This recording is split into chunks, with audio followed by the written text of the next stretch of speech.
Kita ko sa inyo na mismo si Eliseo Soriano, nung kaharap niya si Father Anton, ay tinawag niya si Father Anton na Father Anton. Tingnan natin ang video. Hindi sa mga bagay na temporal, kagaya niyang eleksyon at pag-i-endorso ng kandidato. Unang-una, yung sinasabi ni Father Anton.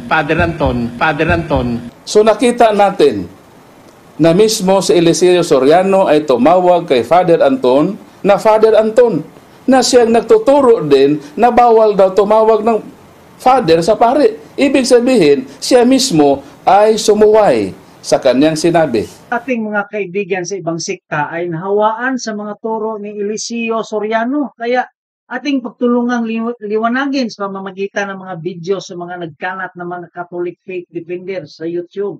Bakit walang Catholic faith attackers sa Katoliko? Defenders lang. At ang Katoliko lang ang paboritong atakihin sa mga baguhang religion. Ayaw kong sabihing sulpot, ha? Gandang katanungan yan, Dok.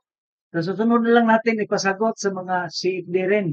Pero sa ngayon, umpisahan muna natin ang binatong isyo.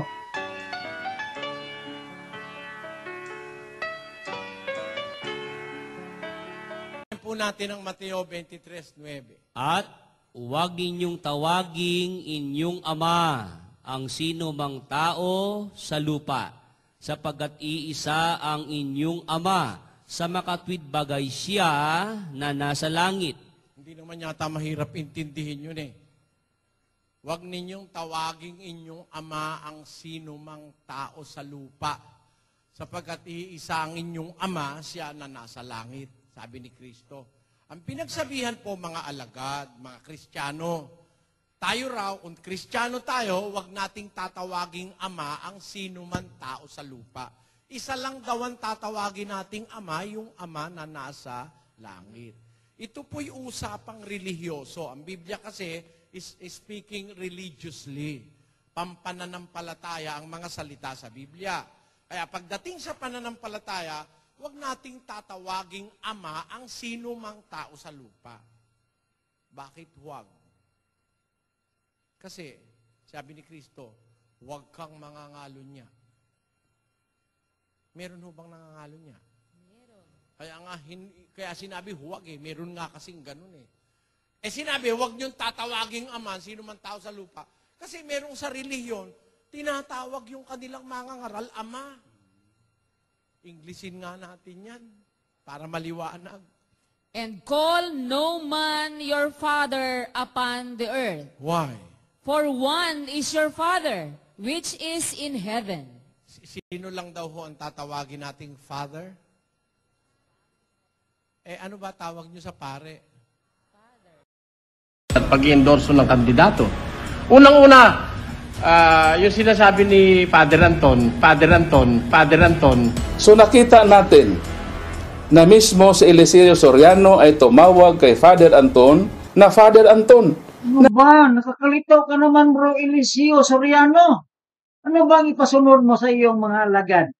Yung sinasabi mo o yung ginagawa mo? Hindi ba kaya kayo antikristo niyan, mga kababayan? Sabi ni Kristo, huwag mong tatawaging ama sino man tao sa lupa, tapos katawag-tawag mo sa pari mo, good morning, Father. Lalo na kung pogi yung Father, at yun namang, yung babae naman naghahanap ng lingap. Father, welcome. Looking Father. Mami, ano yan? Hindi ba napakaliwanag niyan?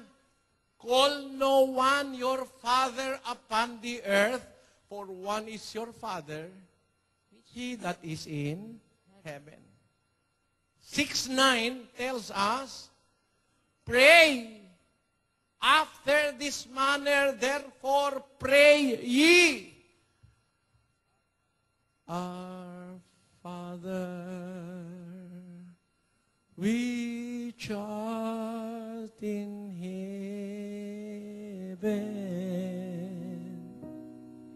hallowed be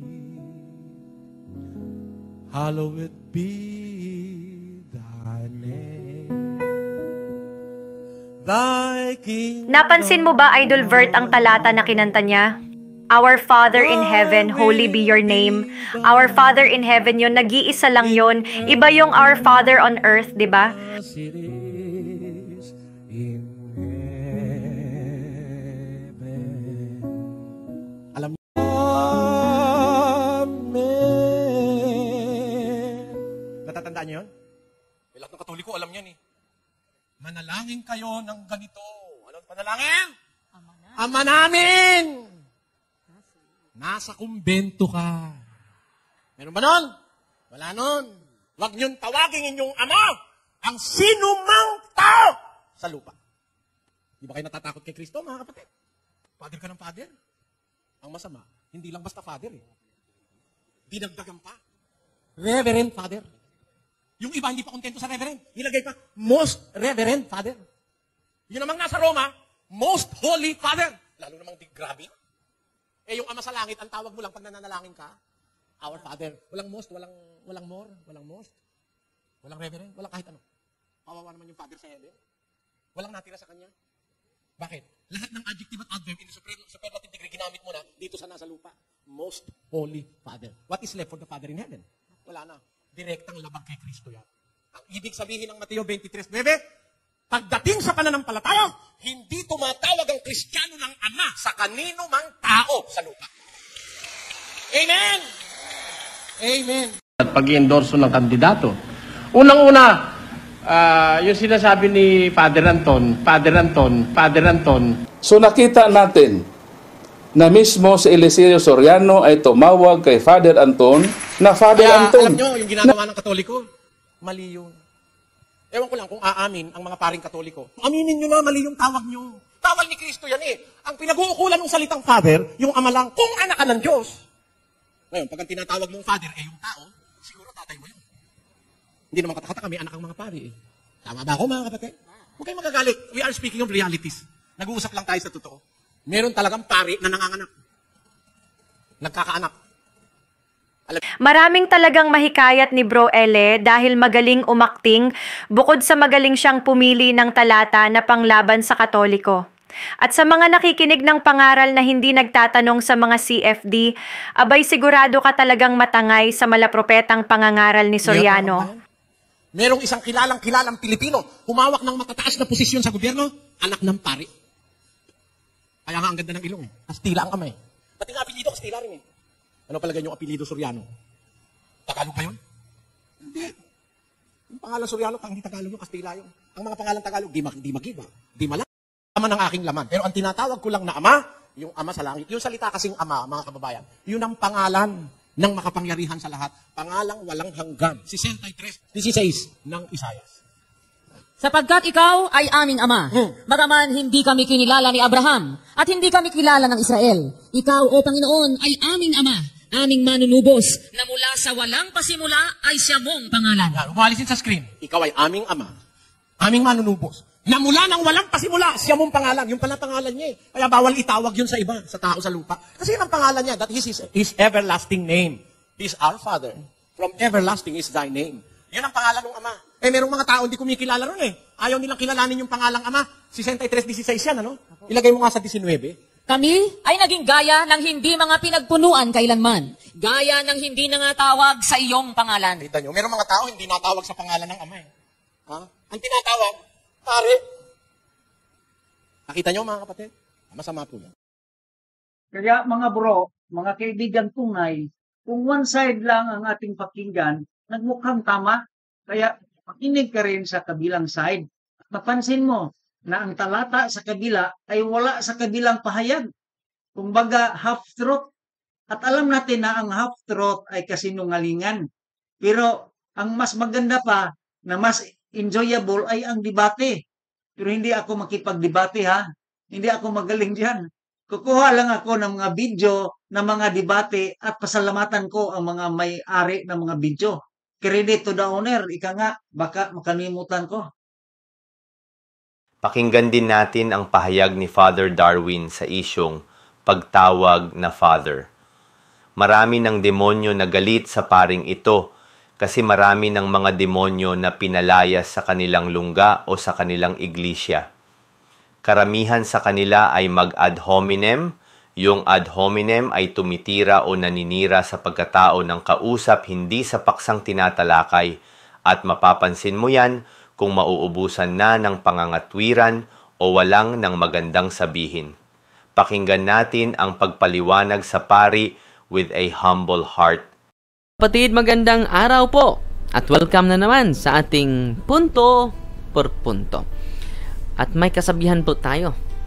Sabi ni Saint Cyril of Alexandria, I am not worthy to be called a Catholic if I cannot defend my faith.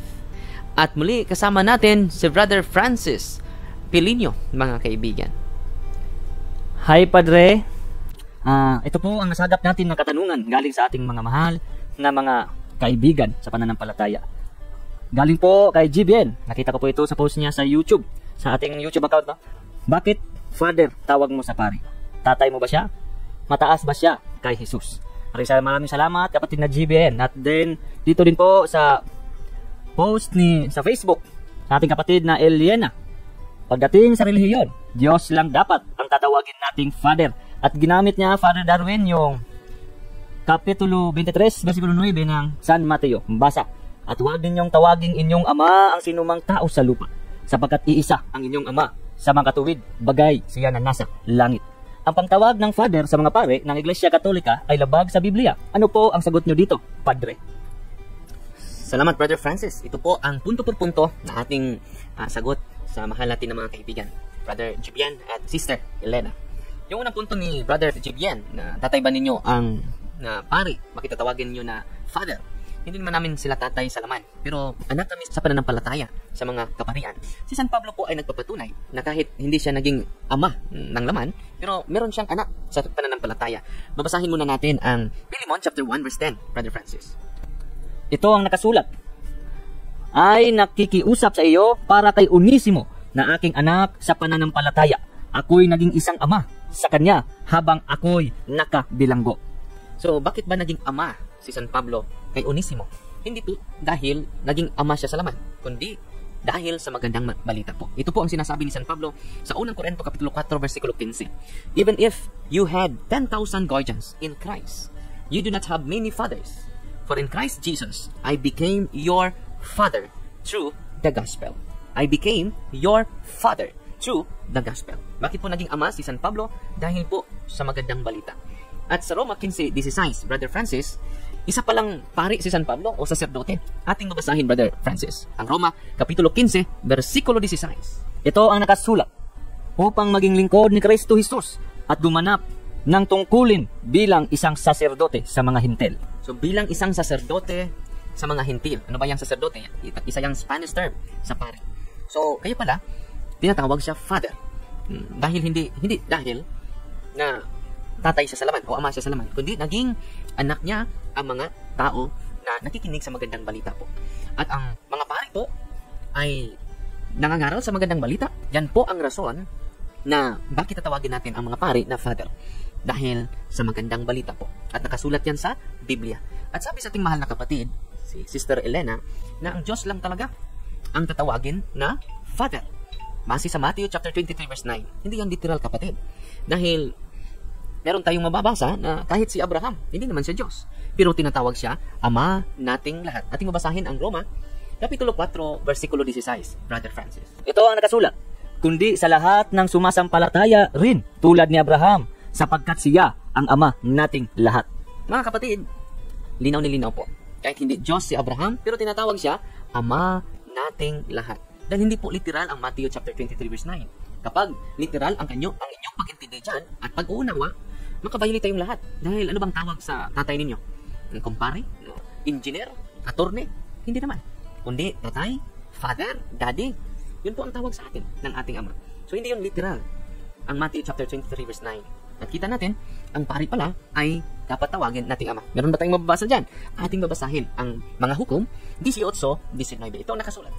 At sinabi nila sa kanya, pumayapa ka, itakip mo ang iyong kamay sa iyong bibig, at sumama ka sa amin, at maging ama at saserdote ka namin.